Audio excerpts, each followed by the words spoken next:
अच्छा, छोटू के पिता ने जब न्याय में देरी हो रही थी तो उन्होंने कहा था कि मुझे अपनी ज़मीन बेचनी पड़ेगी। तो अब तो 7-8 या 6-7 अपराधी जेल के अंदर हैं। हाँ। ज़मीन बिकी है क्या? देखिए, ज़मीन क्या बिकना है, यह सब ड्रामा होता है। इमोशनल ब्लैकमेलिंग का एक खेल चलता है भारत में बहुत बड़े पैमाने पर। क्योंकि छोटू के नहीं रहने के बाद तो छोटू की विधवा बन के आरती रह रही थी। हाँ। और माता पिता को सजा होने के बाद अब अनाथ भी हो गई है। बिल्कुल, देखिए वो सब क्या होगा। छोटू का विधवा उधवा कोई नहीं है। कौन सा प्रूफ है आप छोटू का विधवा उसको साबित करें? बस वही इमोशनल सपोर्ट जो है ना हासिल करने के लिए इस तरह। नमस्कार, फेसबुक, इंस्टाग्राम और यूट्यूब पर आप देख रहे हैं खबर 247। अररिया के आरती छोटू मामले में जो सुप्रीम कोर्ट के जाने माने वकील थे एपी सिंह ने आकर के प्रेस कॉन्फ्रेंस करके पूरी सच्चाई बताई और आगे क्या क्या हो सकता है और जो दो बचे आरोपी हैं उनके लिए, उनकी गिरफ्तारी के लिए एपी सिंह क्या करेंगे, इस पर भी उन्होंने अपनी सफाई दी थी। लेकिन कुछ सवाल हमारे मन में इस पूरे मैटर से अभी भी हैं कि आरती का आपको कहना है कि हम उस रात में अपनी आंखों से छोटू को मरते हुए नहीं देखे थे, जबकि शुरुआत में कई बार कहा गया था कि मेरे सामने ही ये पूरा हत्याकांड हुआ था। जी, मैं शुरू से ही आपको बताता आ रहा हूँ, आपके चैनल के माध्यम से दर्शकों को बताते आ रहा हूँ कि ये जो पूरा मैटर ही है, आरती का सीन इस मैटर में शुरू से ही संदिग्ध है। और पूरा मैटर यहाँ पर आप देख सकते हैं कि किस तरह से घुमाया फिराया जाए, मतलब एकदम से पूरा दुनिया को समझिए तो एक बुड़बक बनाया जा रहा है, मतलब बेवकूफ़ बनाना जिसको बोलते हैं। कि आरती शुरू में आती है तो बोलती है हमारे सामने में हमारे पिताजी, हमारे भाई ये लोग हमारे गांव मोहल्ले के मिल कर के छोटू को मार दिए। फिर अब एक चैनल वाला गया था आरती से इंटरव्यू लेने, तो उस चैनल वाले ने 3-4 बार आरती को कुरेद करके पूछा कि आपने अपने आँख से मरते हुए देखा छोटू को, आपने अपने परिवार वाले को अपने आँख से मारते हुए देखे छोटू को? तो अब आरती बोल रही नहीं, हम आँख से नहीं देखें। लेकिन वहाँ पर जो लोग सब था वो सब कहता था मार दो, ये हम सुनते थे। इस हिसाब से हमने कहा, मतलब आरती जो है अपने बाप भाई और जितने भी मुजरिमों का नाम ले रही है, वो छोटू के हत्या के मामले में जितने भी लोगों को आरती यहाँ पर मुजरिम घोषित कर रही है, वो तमाम सुनी सुनाई बातें हैं। इसमें कुछ भी आरती के द्वारा देखी नहीं गई है। और ये बात देखिए, जब जैसे जैसे इस मामले में, हालांकि छोटू के पिताजी पुलिस को स्पीड पकड़वाने के लिए तमाम जगहों पे दरवाज़ा खटखटाया है। अब पुलिस जो स्पीड पकड़ लिया ना जांच में, तो छोटू के पिताजी का जो सबसे बड़ा अस्त्र है आरती, उस पहले अरेस्ट हो जाएगा। क्योंकि पुलिस तो बयान बदलने का जो उसका प्रक्रिया है, कभी कहती है, शुरुआत में आरती ने क्या कहा कि हमने छोटू को कभी देखा ही नहीं है, पहली बार देखने के लिए बुलाया। अब देखिए जब वीडियो सब आया 2-2 साल 4-4 साल पुराना, दोनों का एकदम मतलब जिसको देखने के बाद कोई भी समझ सकता है कि दोनों के बीच में क्या रिश्ता रहा होगा। उसके बाद कहती है हमारी भाभी शादी के लिए बुलाया। अब मान के चलिए भाभी बुलाया या तुम बुलाया, बुलाया तो तुम ही लोग, ऐसा तो नहीं है कि छोटू आसमान में से टपक करके गिर गया। तुम बुलाओ चाहे तुम्हारा भाभी बुलाओ। आरती ने बार बार मीडिया के सामने या हर जगह पर आकर के ये बयान दिया है कि मैंने छोटू को नहीं बुलाया था, मेरी भाभी ने बुलाया था, और वो भी ये बोल करके कि शादी की बात करनी है। देखिए, इस तरह की कॉमेडी जो है 5-6 साल के बच्चों के सामने कीजिएगा, अच्छा लगता है। कि जानते हुए भी कि चॉकलेट अच्छा है, आप बच्चे को समझाइएगा, अरे बेटा चॉकलेट नहीं खाते, उससे दांत सड़ जाता है। ये फालतू बातें हुई कि 2 बजे छोटू को आरती का भाभी बुलाया, शादी के लिए बुलाया। छोटू पागल है, लहरियासराय पागल खाना से निकल के गया था, उसको नहीं पता है कि 2 बजे रात में शादी का कौन बात होगा हमारा। ये सब झूठ फूस बात है। बात हुई थी कि आरती का भाभी जो है वो छोटू को बुला सकता है, मैं मना नहीं कर सकता हूँ, लेकिन वो सब लोग तो एक ही हुए, एक फ़ोन से बात हो रही है, एक जगह पे बात हो रही है, कैसे एक दूसरे से इतना अनजान बनने की नाटक करें। सब इस मामला में कहीं ना कहीं जो है लपटाया हुआ है। बेचारा छोटू बलि का बकरा बन गया है यहाँ पर। और वो छोटू का पिता देखिए कितना बड़ा मूर्ख आदमी है। वो आरती को लेकर के ढो रहा है, उसको पता नहीं है जो सारा कर्मकांड का मास्टरमाइंड जो आरती है।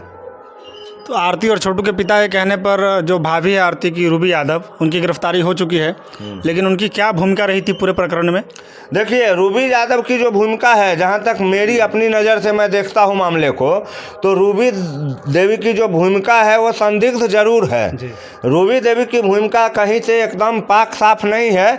क्योंकि आरती और छोटू का जो ये प्रेम प्रसंग कई वर्षों से चल रहा था, उसमें Ruby Devi as a messenger काम करती थी शुरुआत में। मतलब अक्सर मैंने देखा है, गांव मोहल्ले में भी कई बार सुना है, जब भी किसी लड़की का लव अफेयर चलता है तो दो आदमी का इन्वॉल्वेशन उसमें रहबे करेगा। एगो लड़की का भाभी का, चाहे अपना हो, चचेरी हो, इधर उधर का हो, और दूसरा उसके जीजा का। ये दो वो कहीं ना कहीं से उसमें रहबे करता है। क्योंकि होता क्या है कि हम लोग के यहाँ पर गांव देहात में ऐसा रिवाज है कि भाभी के साथ लोग मजाक कर सकता है या जीजा के साथ लोग मजाक कर सकता है, कोई भी लेडीज या जेंट्स कोई भी, हम लोग मर्द हो या औरत हो, कोई भाभी और जीजा के साथ मजाक करना मतलब बुरा नहीं माना जाता है। तो इस हिसाब से कोई भी जो यहाँ पर मामला चलता है प्रेम प्रसंग का, उसमें भाभी का रोल बड़ी महत्वपूर्ण हो जाता है। क्योंकि प्रेमी अगर कभी गुस्सा हो गया, लड़की से बात करना बंद कर दिया, तो उसको हैंडल कौन करेगा? भाभी।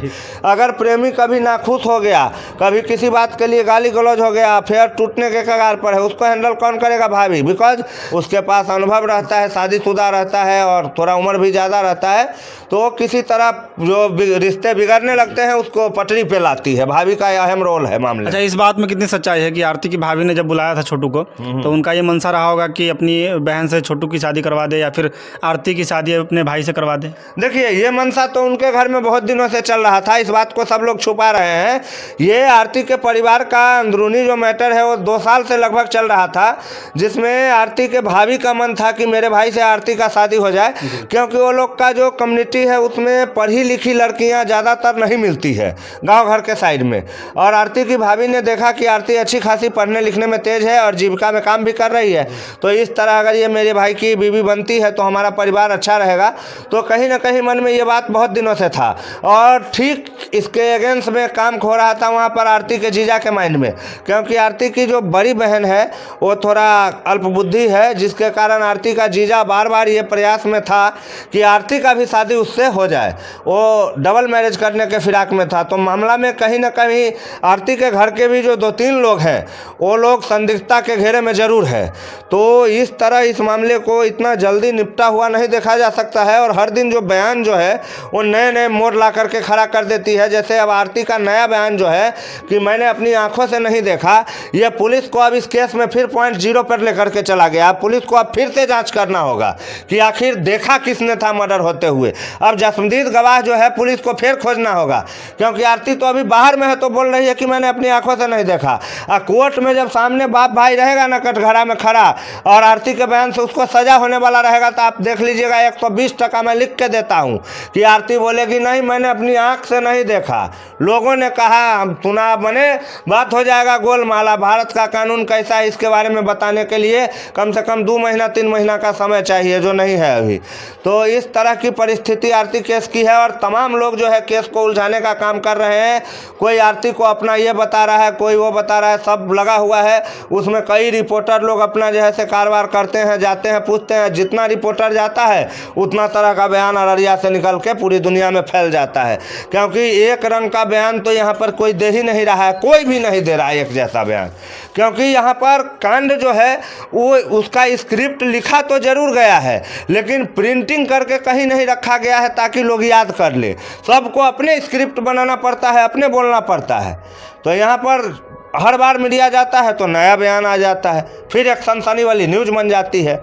क्या किया जा सकता है इस मामले को? अभी ये लंबा चलने वाला है। अच्छा, छोटू के पिता ने जब न्याय में देरी हो रही थी तो उन्होंने कहा था कि मुझे अपनी ज़मीन बेचनी पड़ेगी। तो अब तो 7-8 या 6-7 अपराधी जेल के अंदर हैं। हाँ। ज़मीन बिकी है क्या? देखिए, ज़मीन क्या बिकना है, यह सब ड्रामा होता है। इमोशनल ब्लैकमेलिंग का एक खेल चलता है भारत में बहुत बड़े पैमाने पर। क्योंकि यहाँ पर देखिएगा आप, जब भी कोई लड़का लड़की वाला मैटर होता है या पति पत्नी वाला मैटर होता है, तो यहाँ पर औरत की तमाम गलतियाँ होते हुए भी जैसे ही 2-4 लोग उसकी समझौता के लिए बैठते हैं, उस जगह इमोशनल ड्रामा करने तमाम लोग समझ गया नहीं ये लड़का जालिम है, ये तो राक्षस है, इसको फांसी दे दो, भले ही उस लड़के की कोई गलती नहीं हो, लेकिन सजा लड़का भोगा जाता है। इमोशनल का खेला तो भारत में पूरे सवाब पर चलता है। आज इतने लोग जो आरती के पक्ष में है और बता रहे हैं कि बहुत दिलेर लड़की है जो अपने बाप और माँ और भाई के खिलाफ बयान दिया है।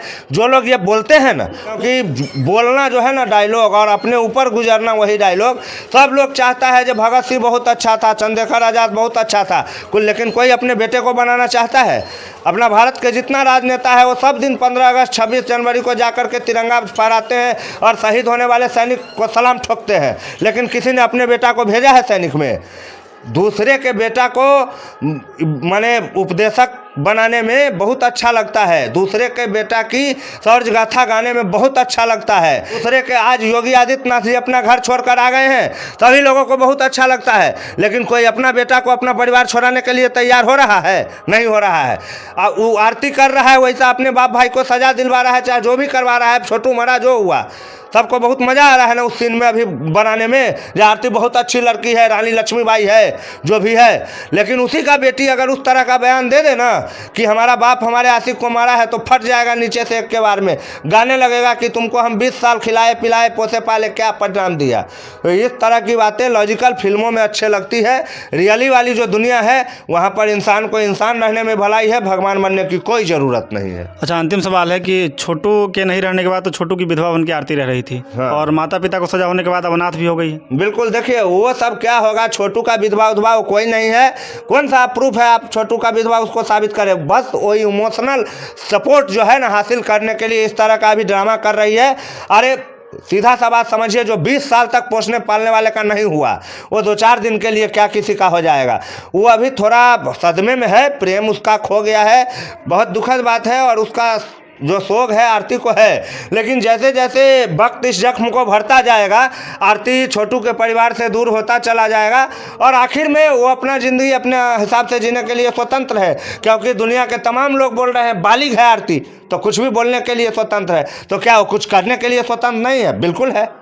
धन्यवाद आप सभी दर्शकों का, आपका बहुत बहुत धन्यवाद। फेसबुक इंस्टा पर आईडी को फॉलो कीजिए और यूट्यूब पर चैनल को सब्सक्राइब कीजिएगा। जय हिंद। जय हिंद।